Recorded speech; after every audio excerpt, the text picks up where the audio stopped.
एक प्रश्न हा यावर यायला पाहिजे बरं का, कुठल्याही परीक्षेमध्ये, मग ते कंबाईन असो की राज्यसेवा असो. आणि जर समजा ओके बुक जर असेल अपडेट नसेल तर बुक पण अपडेट करून घ्या, कारण असे टॉपिक बरोबर नाही का बुकमध्ये कव्हर होत नाही. 2022 नंतर हा करंटमध्ये आहे. ही न्यूज 2000 हे जे संस्था स्थापन झाली ज्याच्याबद्दल आपण बोलणार आहोत याची स्थापना 2000 किती मध्ये झाली? 22 मध्ये. मग मला सांगा हे करंट आहे की बेसिक इकॉनॉमीचा सिलेबसचा पार्ट आहे? करंट आहे. बेसिक इकॉनॉमीच्या सिलेबसचा पार्ट आहे ना बाबा. मेक इन इंडिया आता करंट आहे की बेसिक इकॉनॉमी? बेसिक इकॉनॉमी सिलेबसचा पार्ट आहे. गोष्ट काय बरोबर बघून घ्या. सरकारी बँकांच्या नेतृत्वापदी खासगी प्रतिभेला संधी इम्पॉर्टंट नाही, इम्पॉर्टंट आहे की financial service institution bureau FSIB ज्याची स्थापना 2022 मध्ये केली ते पहिल्यांदा 2022 नंतर आता नियुक्त्या करणार आहे. फर्स्ट टाइम है ना. ऐसा पहिली बार हुआ है 17-18 सालों में. कळली इथपर्यंत? पहिल्यांदा होणार आहे बरं का 2022 नंतर. ओके. तुम्हाला तुमचे जुने पाप आठवून देतो. 2006 मध्ये बँकिंग ऑम्बुड्समॅन स्कीम आली. विषय कळलं? 2023 मध्ये त्यात अमेंडमेंट केली. 24च्या पूर्वला तो प्रश्न होता. Is that clear? 100% बरोबर यावर प्रश्न असणार म्हणजे असणार. जरा बरोबर बघा. आता बॅकग्राऊंड आहे FSIB आलं कसं, थोडं विस्तृत जाऊ. याचं कारण म्हणजे काय थोडं चांगलं लक्षात राहील. ठीक आहे. विषय हा झाला होता, जुनी गोष्ट आहे. 1991 मध्ये भारताने LPG सुधारणा केल्या, म्हणजेच आपल्या भाषेमध्ये खासगीकरणाला काय झाली सुरुवात. आणि त्यानंतर एक समस्या पुढे आली. ती समस्या काय की जे काही सरकारी कंपन्या आहेत त्याला PSU म्हणतात, public sector undertaking. Okay. Public sector undertaking हा स्टँडर्ड शब्द आहे आणि सरकारी कंपन्या हा स्टँडवरचा शब्द आहे.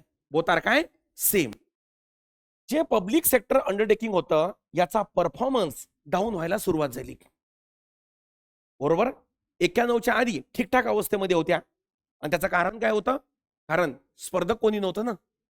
91 नंतर खासगी आलं, रिलायन्स आलं, MTNL आलं, सॉरी रिलायन्स आलं, वोडाफोन आलं, एक्सेट्रा एक्सेट्रा. बरोबर नाही का.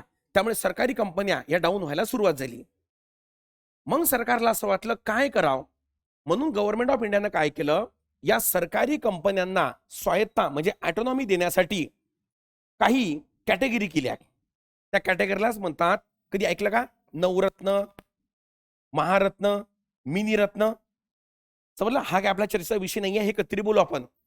नवरत्न, महारत्न, मिनीरत्न एखाद्या कंपनीला दर्जा देणे याचा अर्थ होतो त्या कंपनीला ऑटोनॉमी देणे. सर ऑटोनॉमी म्हणजे समजलं नाही. पहिले कसं होतं माहिती आहे आपल्या गावामध्ये, एखाद्याच्या घरी जर लँडलाईन फोन असेल, तो असा फोनवाला अमिताभ बच्चनच्या काळामधला, तर ते श्रीमंतीचं लक्षण होतं. त्याचं कारण माहिती काय होतं? आज तुम्ही फॉर्म भरला त्या लँडलाईन फोनसाठीचा तर 4 वर्षानं अप्रूव्ह होऊन यायचा, कारण तो केंद्रीय दूरसंचार मंत्र्याकडे जायचा. घरी फोन घ्यायला तिथं. विषय कळला का? परत येईपर्यंत हा असेल नसेल काय माहित कोणाला. म्हणून इथपर्यंत या तऱ्हेनं. मग आता असं ठरलं की बाबा तुम्ही तुमच्या लेवलवर निर्णय घ्या ना, त्याला म्हणतात ऑटोनॉमी. समजलं आता? म्हणजे कुठं कंपनीला इन्व्हेस्ट करायची असेल, काही करायचं असेल तर विचारू नका, तुम्ही तुमच्या लेवलवर करा. झालं? 97 पासून हा कार्यक्रम सुरू झाला एक एक याचा. आता ऑटोनॉमी दिली तरी पण कार्यक्रम हा गडपटला. बरोबर नाही का? आणि तोपर्यंत डॉक्टर मनमोहन सिंग भारताचे प्रधानमंत्री बनले होते. म्हणजे मी गोष्ट 2000 किती नंतर, 4 नंतर, 5 नंतर ओके मी सुरुवात झाली. आणि मग 2009 मध्ये तुम्हाला माहिती आहे का, याच्यावर UPSC राज्यसेवेला प्रश्न आहे बरं का, जे गोष्ट मी तुम्हाला बोलत आहो. तर मग एक नवीन 2009 मध्ये एक स्कीम आली होती, त्याला म्हणतात आधार कार्ड. माहिती आहे?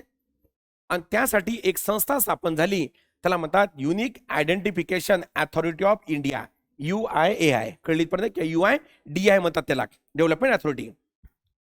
मग आता आधार कार्डला कोण रन करेल, कारण त्याचं रेटिना आणि फिंगरप्रिंट होतं, कोण करेल?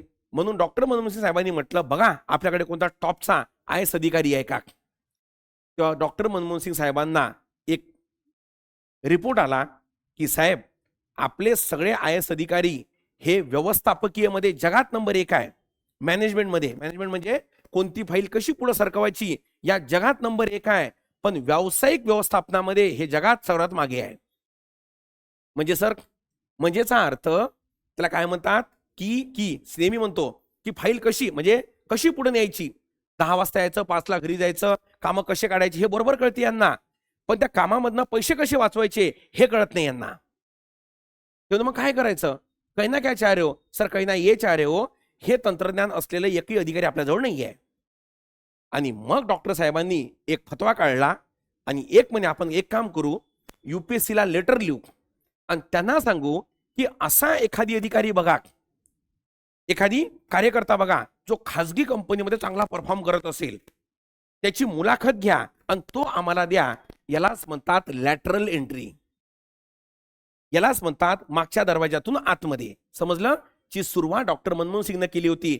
MPSC पहिल्या डिस्क्रिप्टिव्ह मध्ये प्रश्न होता आणि त्याचा सोर्स पण मी सांगितलाय बरं का, प्रश्न कुठून होता तर.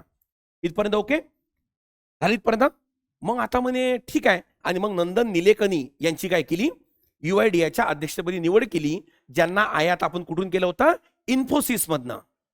ते नंतर बेंगलोरवरून निवडणूक पण लढले होते, नंतर दिल्या घरी सुकिरा. आता कुठे गेले माहित नाही. झाला काय प्रॉब्लेम नाही. आता पुढे आहे का, असं करत करत करत करत बाकी कंपन्या गडपटायला लागल्या.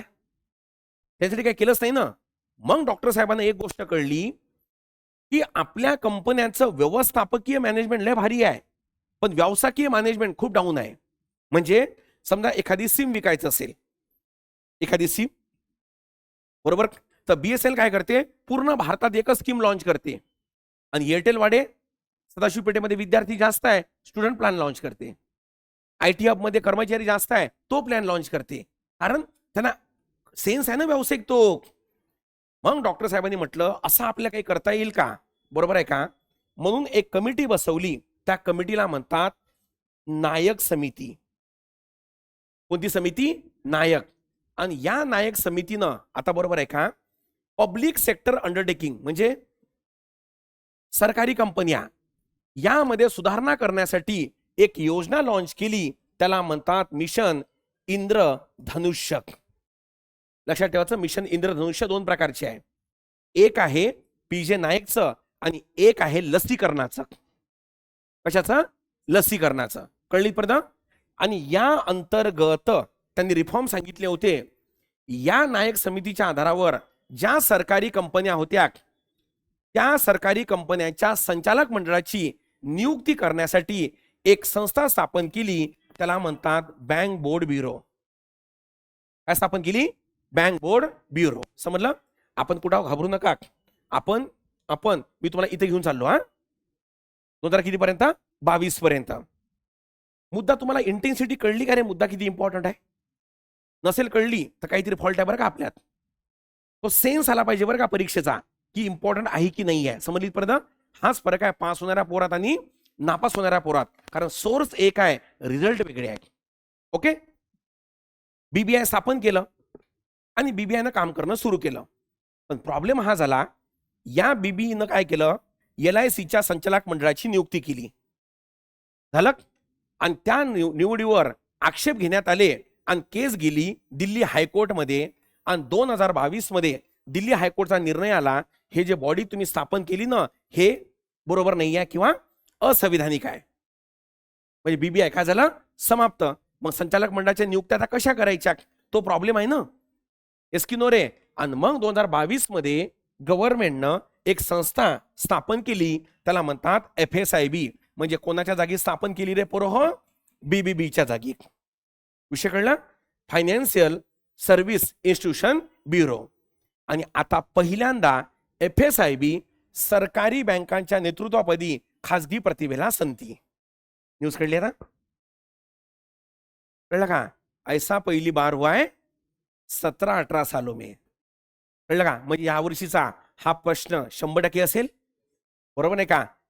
बँकिंग ओम्बुड्समॅन जर तो विचारत आहे तर FSIB विचारायला मागे पुढे बघणार नाही. तुझ्या नोट्स मध्ये नाही, त्याला मी काय करणार? अरे कळलं का? ओके. त्यामुळे FSIB आणि आपण आपल्या बेसिक लेक्चर मध्ये बरोबर FSIB ऑलरेडी घेतलेलं आहे की नाही, बाकायदा घेऊन त्याला नोट्स मध्ये दिलेला आपण, बरोबर. तर या तऱ्हेनं हे होतं FSIB. ओके. याला अपडेट करून घ्या ऑनलाईन वाले, तुम्ही पण अपडेट करून घ्यायला, जर नसेल तर समजली इथपर्यंत? आणि यालाच म्हणतात लॅटरल एंट्री. कुठलं एंट्री? लॅटरल. जो मला सांगा एमपीएससी मुख्यचा काय होता? प्रश्न होता. समजलं इथपर्यंत? तर हे झालं FSIB. परफेक्ट इथपर्यंत? चलो, आजच्या ठळक बातम्या इथेच संपल्या.